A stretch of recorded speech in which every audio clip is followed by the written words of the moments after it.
The Clockmaker's last message. Before we start, like and subscribe my channel for more amazing stories. In the heart of Old Marlow City stood a tiny, crooked shop called Finch & Gears. The sign above the door had rusted, and its windows were forever dusty, but inside lived one of the most brilliant minds of the last century, Elias Finch, the Clockmaker. He was said to build more than clocks. People whispered that he crafted puzzles no one could solve, locks no one could pick, and timepieces that ticked backwards. In the year 1981, Elias vanished. He left no will, no message, and no family. Only the shop remained, sealed, untouched, silent, until now. Detective Clara Vance was assigned to investigate a strange letter delivered to the city's historical division. The letter was signed Elias Finch and postmarked 2 days ago. "That's impossible," said her supervisor. "He's been missing for over 40 years. Clara, a detective known for her calm under pressure and obsession with cold cases, took the lead. The letter contained a riddle. When the 13th chime echoes, the lock shall break. Time is buried beneath the gears. Attached was a key wrapped in red velvet. She went to Finch & Gears.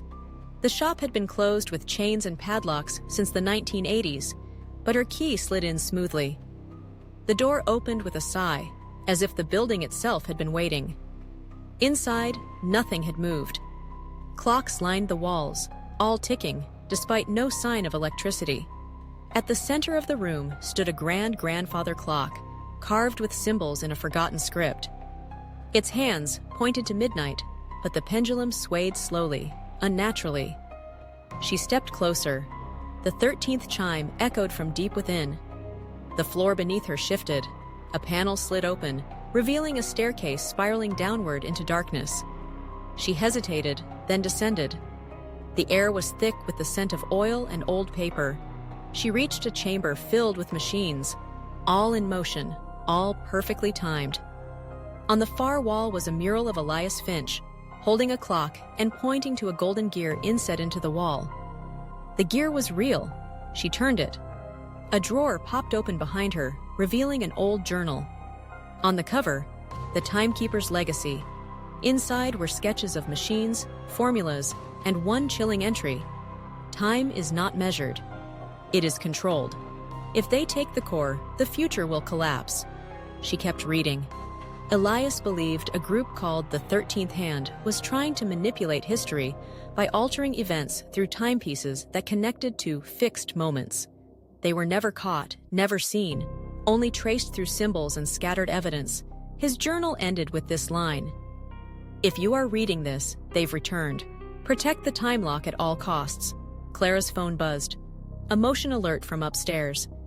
She rushed back to the shop floor. The clocks had stopped, all of them.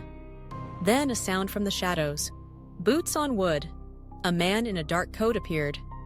"I believe you have something that belongs to us," he said. Clara drew her weapon. "Who are you?" The man smiled.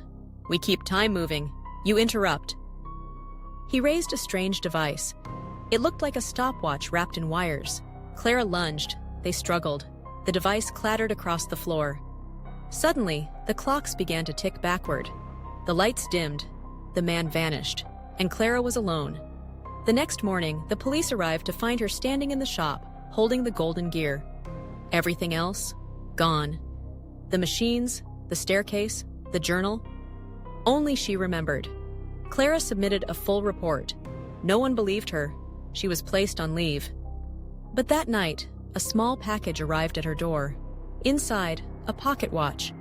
Its face was blank, until midnight struck. Then words appeared. "The 13th Hand is not done. Will you stop them before they rewind everything?" She looked in the mirror, and behind her, for just a second, stood Elias Finch, smiling.